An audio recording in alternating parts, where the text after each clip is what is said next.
now it starts. Welcome to Geeks Around. It wasn't even started then, was it? That little live button just showed up. I don't know what's happening. Executive producer Deano Jackson. Start here. Good evening and welcome to Geeks of the Round. I'm Todd Grundle, and today we are discussing the Blacklist. Joining me as always, and I do mean always, we have the one, the only Isaiah Mullins, a.k.a. I'm not going to say that. I'll say it for you. Sir Nope. Logic, Isaiah, Hi, Lou. Sir Lou Rod of Geeks of the Round. Our newest addition to the memberhood nightly crew, words. And he has... Hello, everyone. How are we doing this fine, lovely evening? And, by the way, it's showtime. That's the new catchphrase. All right. Yeah. So, James showtime. Spader is the tits. He is I the love fucking tits. That's all I can write because I know it'll apply. I got a confession to make, guys. I can only tell you one thing. I loved last week's episode, but I, as of this moment, don't remember a single bit of it. So I want to see how fast. I promise you, I don't remember anything from last week. I'm gonna try. Nothing. So go ahead. Let's see if it floods my brain. Somebody give me a nugget. Okay, I'll give you this one.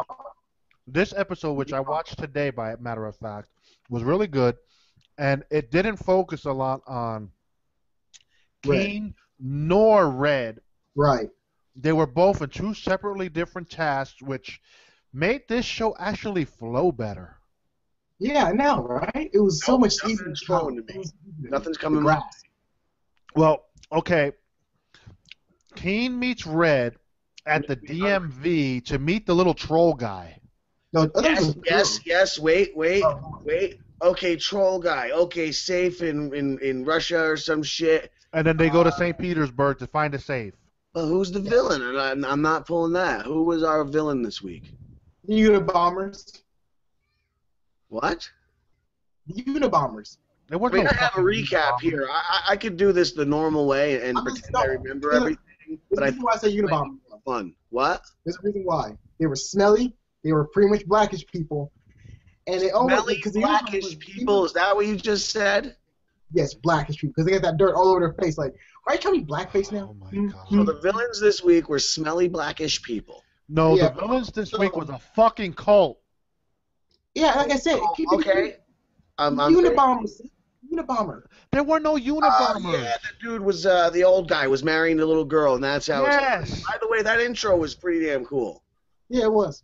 But I'm saying, like, here's my reason, Lou Bro. Don't jump in my throat yet. Okay, go ahead. Give me your reason why you want to call it the Unabombing.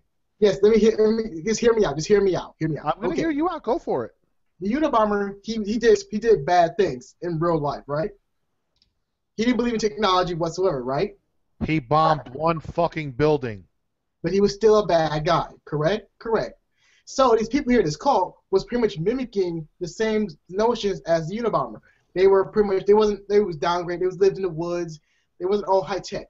So when it comes to bombing, they are high tech. But everything else, they were pretty much cut off from society. Which is true. They were cut off. They were on a compound with over 15 acres of land up in the mountains. Exactly. And they were all cut off from society. They had their own little niche. They were your typical cult white American jackasses. Mixed with a little Unabomber. Because they were blowing up shit. But they they were blowing only Oh yeah, they had the little kids. van, so they didn't blow up shit. Yes, they did. They blew up. No, they didn't. One fucking van doesn't consider a Unabomber. He killed 3 total people. The kid and the 2 dumbass cops. Are you sure it's the kid, not the officers? It was 2 officers and the little boy in the van. That doesn't consist of much Unabombing. He said Unabomber did one bombing. So I assume Isaiah is just using a Isaiah, term here. the Unabomber like smelly black. bombed one massive structural building that created multiple deaths and all that other shit. Like I said, it could have been multiple deaths. It could have been. Put a little bit of emphasis in actual factual evidence. And also, they was doing politics too. like the Unabomber. They all had that with politics and all that nonsense, which was true. Look it up, Blue Rock. You know it's true. There was no politics involved. They were fucking doing some biblical shit. And remember, what about the guy with all those trees sticking out? Well, so-called biblical. It wasn't politics. They were selling things to terrorists. They were American-soiled group of Nazi kids type of shit. No, I would say Nazi kids. They were mercenaries, you know. They weren't even mercenaries. They were just a bunch of stupid, They were not kids. They were not the Nazi Utes. I take that back. Not mercenaries, but what's the other one? They were just some dumbass kids. Are you trying to say missionaries? No. Missionary style? A militia, thank you. Militia. Militia. Like a militia. I can give you the militia to a point. Because because militia is. I'm gonna get some hate mail for saying this, but a militia type.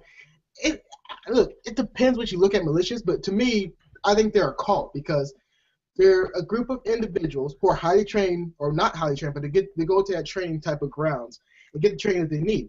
But they had the anti-government, the anti-nonsense crap, and it gets all bubbled up and pretty much into one entity. And when it explodes, you get so many crazy militia groups attacking law enforcement, attacking whoever they don't like for government officials. But they were only attacking people that came onto their property. So in this particular case, I won't give them.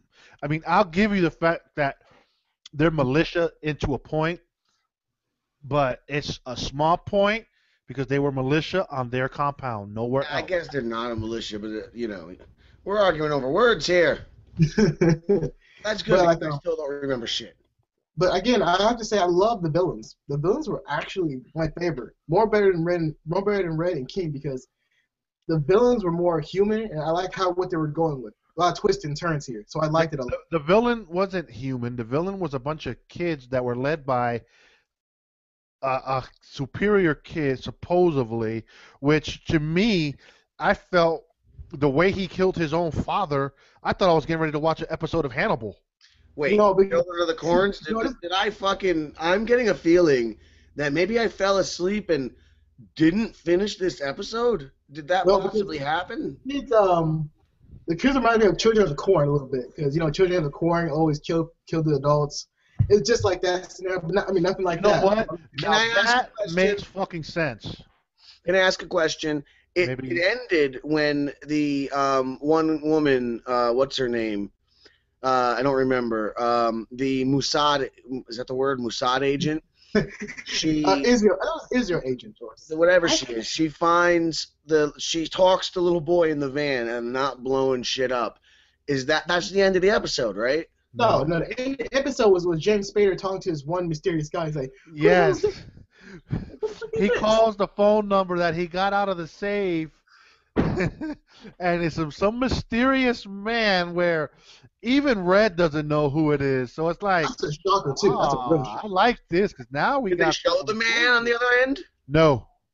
Okay, guess what, guys? I actually fell asleep. Okay, we're gonna have to see if we can reconsider this whole 5 day later Blacklist discussion because I just thought I must have saw it. I remember loving it. I remember what I saw. I was like, this episode's friggin' awesome. I guess I dozed off towards the end.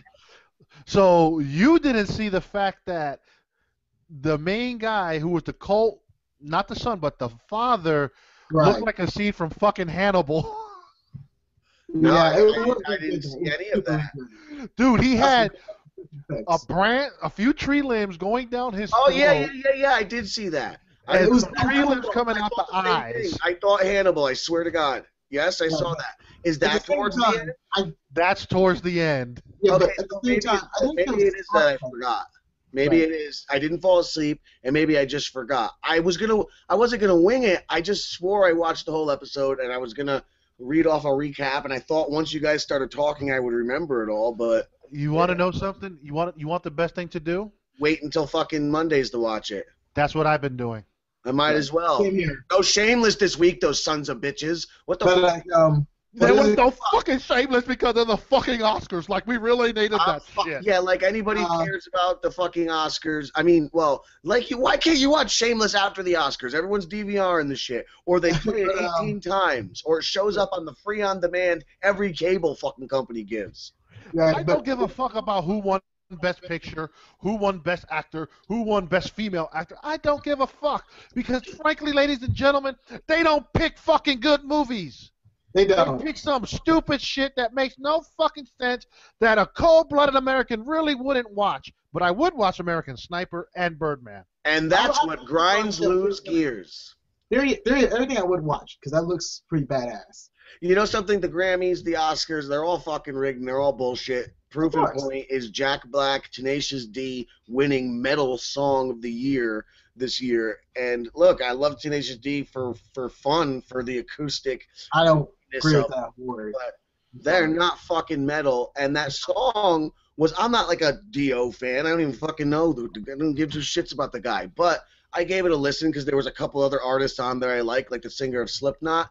There were some great songs on there that blew that Tenacious D song out of the water, yet that one, proof. It's rigged. It's all fucking rigged. Get back to Blacklist, though. No. Then you're going to ruin it for me. I gotta too bad. watch it. Yeah, we're talking about real-world shit, Isaiah. You should actually love this. Yeah, all right, listen. Okay, we can go back to Blacklist. I'll just do this. No.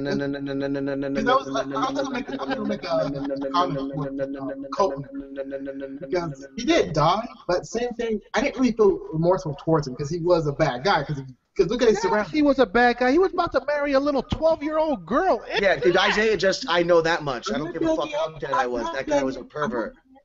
Calm down. Thank you. No. Again, when you see the other cult leader, the kid himself, I felt sympathetic towards him because you gotta remember, he was pretty much under his father's thumb. I can see that. Hey, I got a question for both of you guys. At the very beginning of this episode, did you get to feel that little church thing was underground? Yeah, it felt like it's underground. It was in something, like a warehouse, like it was in fucking Saw or something. When they were filming that scene, I got the impression like they were underground, and then when they find them, it was actually a building outside the ground. That's kind of weird, but that's good effects though. That's good illusion. Makes us think like it was a good illusion because they made us think that they were underground, holding their cult bullshit underneath some shit where, you can't be seen from the world, fucking dumb fucking country bumpkin motherfuckers. But I did like the episode because it did give us a break from Keenan Red's nonsense of bullshit. So I'm kind of glad on that part. But it didn't give us a break, but it put them on two separate sides of the world, which was great.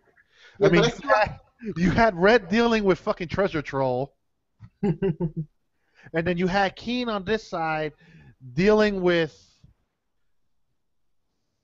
a bunch of sick motherfuckers, sadistic children.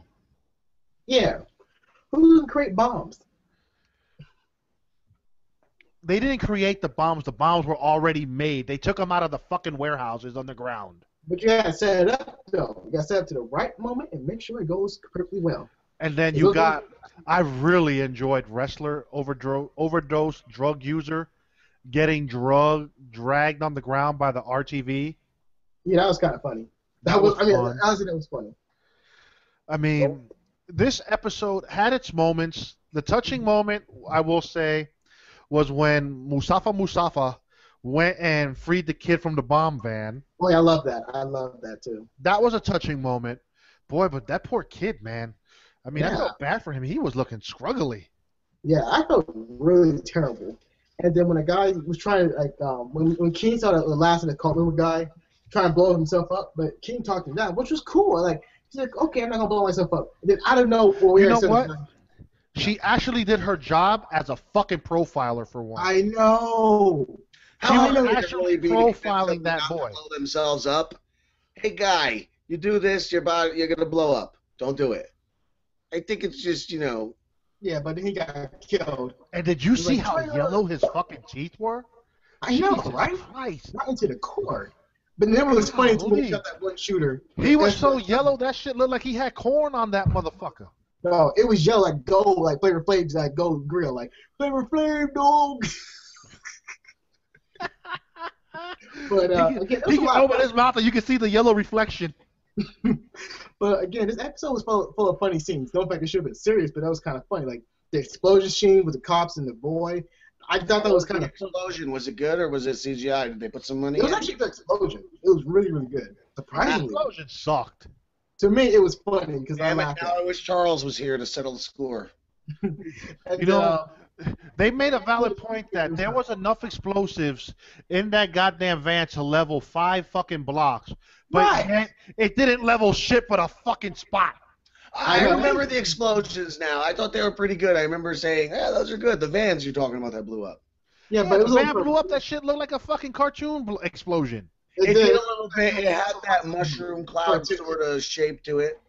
Oh, what they do about a mushroom cloud that did no true damage? What's it called? Bad physics. But in the Blacklist scale of explosions, it was great. In the Blacklist scale of explosions, I still give it a 2. Okay, because like it worked for me because. Well, I'll give it a 9. But you know what was really annoying about this episode? Mm-hmm. They didn't touch on anything about last week with that detective looking into Keen. All right, good point. Yeah, that was so weird. Even if you would have just gave me one little scene of that Donkey Kong asshole, it would have been great. They do that, though. They do that. They drop off. Remember or season 1? Yeah, last season.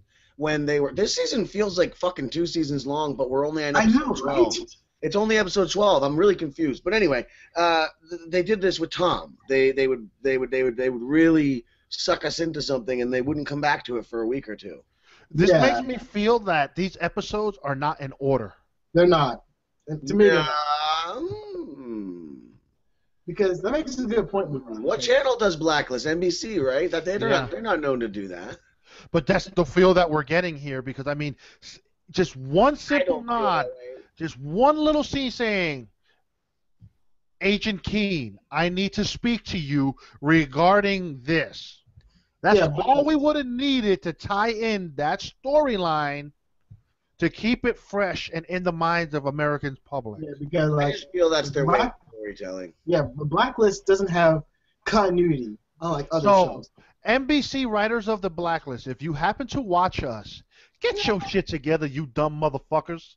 You need some continuity. Well, if on the weird chance they were happening to watch us, they're not anymore. Thanks, Lou. You're welcome. Hey, just made honesty keeps the show nice and fresh. They don't really because I think because the episode itself was just a filler. I mean, if you think about it, it was definitely really touching on anything. Dude, but even normal shows that we get with Arrow, Flash, and all that, even when they have their fillers, they touch on something from the previous weeks. My penis. Nah. To keep the story flow going. This one, honestly, yes, it was a great episode, but to the overall arc for the second half, we have Keen and her fucking problem that she created for herself because she didn't shoot Tom. Obviously, it's not an overall arc, though. And again, Lubar makes a great point because we should have gone to that more. No, he doesn't. What was Red going to do? What was King going to do if that situation didn't blow up? But we didn't take care of it at all. We had no remnants of it. And so it came like a shocker and also just I was like, wait. Or let's be real, the fucking Fulcrum. She has something. That little small cube. Touch on that. Just keep the stories in the people's minds. Right. The Fulcrum's going to well, they went to the safe, and that was based off of the information in the Fulcrum, right? Yeah, but it was only for a brief. But that's Red's portion of it. Just for the audiences, if any audience members are getting angry, we are aware it's Fulcrum. Fulcrum. We don't care. Fuck them. Exactly. Thank you. Well, I couldn't have the world thinking I really thought it was called Fulcrum. Todd Grundle, I will admit you are the jokester of this group. But again, have you ever thought about becoming a comedian? Oh God, don't tell him that. Don't tell him. No, I think more about becoming the Joker, damn it. See what I mean? Not the look. No, Well, I'm Joker's more a about terrible doing terrible things to terribly nice people. Well, to be fair, you're funnier. Joker was never funny. He was an awful comedian. See, I don't think I'm funny. That's the fucking funny part. I don't. And every time people laugh and like you're funny, I'm like, fuck you. What the fuck is funny about me? You fuck. But Fuck that's you. what most Man. comedians. Most Fucking comedians don't think assholes. Oh themselves man, are you funny remind me people. of Joe Pesci with Goodfellas and that. Am I funny? What am I, like clown to you? Am I thinking? It's Oh, like that Joe whole, Pesci? yeah, Joe Well, Pesci. that Thank movie you. was like 10, so that's probably what broke into my brain. And plus, every male in my life was like Joe Pesci or fucking someone from those movies. So, I love Goodfellas. So Oh, good. goddamn wop. We just talk like this. We talk like assholes. And then I people, know, right? Thanks to Todd or me, because Isaiah Logic. shut up. Asshole. Support Isaiah Logic. Support it, Isaiah Logic. Support me. I'm gonna fucking start chattering my teeth again, and I'm gonna start talking about Cenobites. But I mean, dude, that's all this episode really would have needed. It's just Cenobites? a You're little right. nod That to would have been last fucking week's awesome with episode. Cenobites. Actually, I'd rather have some Cinnabons. I got Cinnabons in my freezer. Okay, go on. I'm sorry to interrupt you with my Cenobite fantasy. I just think all shows should have a healthy dose of Cenobites. I think TV would be much better. There's one. Yeah, but again, Your cough don't taste like small dark Mexicans. I mean, No. It tastes like Mexican chocolate coffee. Your burp tastes like ketchup and chocolate coffee, you said? Mexican chocolate coffee. but I mean, it was a good episode, but like Laura said, it was nothing connecting to the main arc itself. So it's a filler by itself No. until the very, very end of the episode. You So, said the last like, show was a filler too, and last week's discussion of whatever we last I can bet we'll go into the damn. What did you guys do last? Arrow, Marvel's Agents of Shield. I bet you called that a filler too. You jerk. No, because Agents of S.H.I.E.L.D. comes back in 2 weeks, and Arrow was actually a good episode last week. yeah, I surprising. gotta say I'm a little bit intrigued to Arrow, but then I feel like I grew up at a time where I was very against Smallville. I thought it was just. I didn't like after Smallville. Lois and Clark. Okay. Superman Let's was just say, sullied. I will say this: Smallville was the tentpole that gave us shows like Flash and Arrow. Now, But yet Flash Arrow now are takes doing it better, I bet. Just from the little things I see, I'm so enticed to watch it, but I just feel so emasculated to go and watch it. I understand what you're saying. You will actually enjoy seasons 1 and 2 on Netflix because it's a darker tone. Yeah, it is a dark. It's not that funny, goofy shit that Smallville Which gave one, us. Arrow or Flash? Arrow's on Arrow. But CW has like the Flash. And it's actually not that bad, really. It's actually a really good show. See, from what I gather with the Flash was more of a goofy comedy type show, which this Flash iteration of is perfect because he doesn't take himself too serious and it's not too dark. It's like a good balance of both when it needs to be. And I'm more interested in Flash than Arrow. It's something about the little GIFs I've seen and stuff. I find those to be more interesting. Well, when Arrow was blowing up, everyone loved archery and bows and arrows and nonsense because the Arrow, when that first came out to the scene, and people was like, "Oh, I want to use bow and arrows now. I want to use archery now." And it's cool because his famous catchphrase is, "You failed this city." Oh dear God, the memes. Hey now, 50 Shades of Green. Oh, don't even go halfway there. Let's just move on. Yes. Great. Now I look like what's her name from American Horror Story. Oh my God. To your American Horror Stories, your guy did pass away today. Oh, he died? Meep died? Oh my God, I really look like one. What? The guy who was in the fatal the car accident, he died of head injuries today. Poor man. What? I'm gonna look at the Oh my. What? right now. Damn. Hey. What? Okay, Stone Cold Steve Austin. Hey, This is what happens. This is what happens when the host of your show watches the show. Oh, you're right. There you go. American Horror Story. Ben Wolf dies from head injury. Damn. I knew he got hit by a car. He was walking and he got whacked with a mirror. He said he was doing okay, but then I don't know, he's dead. Really? He was doing fine. He literally was like he was in stable condition, and then he said, "Oh, he's dead." What? Well, his organs are being donated and will help about 50 people. So there you go. I got a question at hospital. I'm gonna question at hospital because Really? Is this L.A.? Is this L.A.? They just didn't like freaks. You're cool and all, but you need to get rid of the glasses. What? Yeah, the glasses. All right, I'm going to go back to my point now that you say that to Isaiah. That this is what happens when your host doesn't. When your host watches the show 5 days ago, half asleep. This is the discussion we get. Yes, we really might need to speak to our executive. No, I'm going to watch on Monday. That's right, Lou. You said it. I'm just going to switch my viewing habits. There's no spoilers of Blacklist. It's not like I have to avoid social media. It's not fucking Walking Dead where Walking Dead will tell you Beth died. Oops, sorry guys.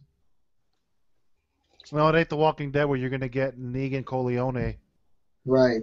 Or at least you're gonna get boring episodes upon boring episodes. Like, see, that was gonna be my speculation, but it totally dawned. It went over my head because I was too busy making fun of Negan and shit like that. So why don't you do that now? Why don't you go backwards? Now, folks, this will prompt you to watch our other shows. If you haven't watched our Walking Dead discussion. My Walking Dead speculation is next week is going to probably be another fucking boring episode.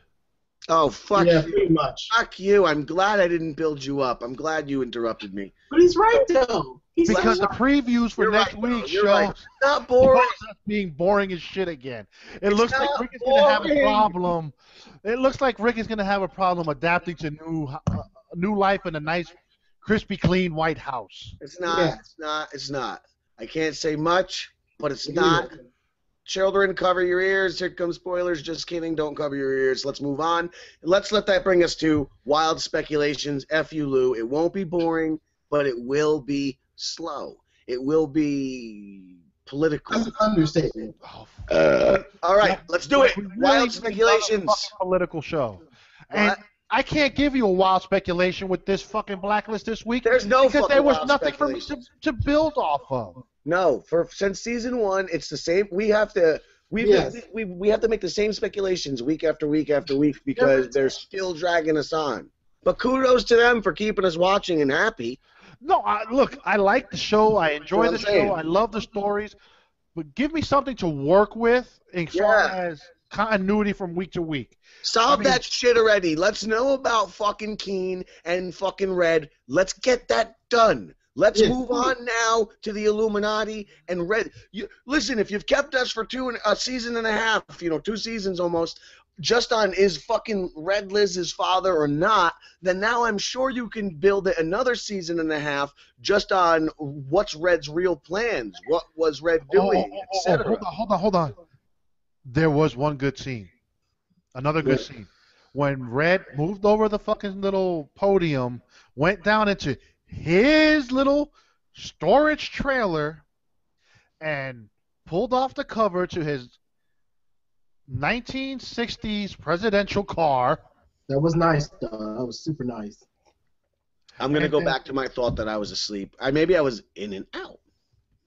And then he pops the trunk and pulled out some silver case. And that was towards the end? Was the music playing? That was the end. What? So that the ending song was going? How they do a song at the end of every episode? There was an ending song going. What we got in the end scenes was the director of Lizzie's camp. I forgot his name. Cooper, whatever. He has some sickness that his buddy, who's becoming the ADA, got him into treatment for. Yeah, what is that all about? Really? I don't know. I'm kind of curious to know what he's got. What is he fighting? Can I go off track but on track? You just made me realize something about this show. You can go and take every single episode, right? And the whole episode you have a sort of Law and Order, CSI, procedural show. Take only the endings where the songs are. Make a fucking playlist of those, and your entire story, the entire story is done in those end songs. All the important twists, everything. And you know what I'm saying? And I bet you could watch all of that as like a 2-hour musical fucking experience. Next. I'm going to fucking edit that, and we'll play it on Vaughn TV Live. MFTVRN, motherfucking television radio network, relaunching soon. You know what? That makes an interesting point. I really think you can, and we're gonna play with this experiment. Well, because the ending song to this episode was actually a good one. It was. Was it classical music? I remember hearing. It wasn't. It was that good. Soulful? It wasn't soulful. It was that good rock. Yeah. It was a good old rock song that wasn't too rockish, but it was rock at the time because it was like the 60s or 50s, I believe. It just had that. It came on, and the first thing I started doing was bobbing my head because I remembered the song, and I was jamming to it. Watching Red play around in his presidential automobile, like a pimp. Pop the trunk. You got Cooper and his ADA drinking a shot of some strong-ass whiskey. And then you get Red going up to his nice black Mercedes-Benz. That was nice. And Dende over here telling him, look, he's fucking Dende from Dragon Ball Z. All he needs is fucking Mr. Popo. Oh, that's right. But he hands him this fucking box, and fucking Red pulls out a burner phone. Old burner phone too. It's not like some high tech phone. No, it was like those old school turning phone. Like pulls out his old flip phone burner and dials the number, and you get some weird man on the other end. Where Red got this most puzzled fucking look that was priceless. It was priceless. What else is this? I'm not gonna hear it all. Ooh. I gotta rewatch. I'm really gonna rewatch this episode. It was really good.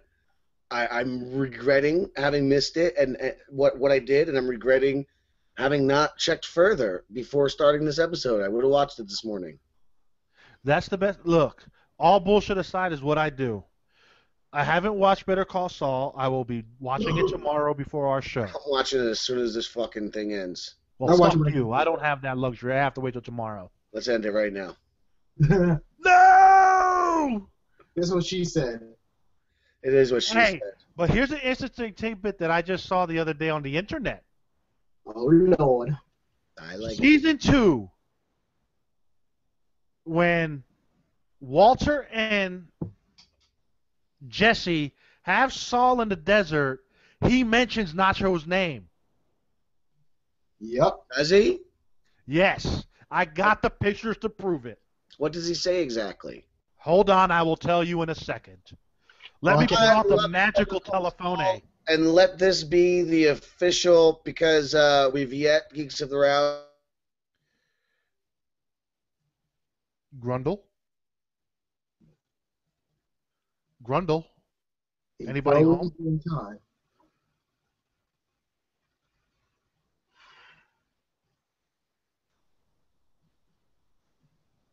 Well, Isaiah, just for you.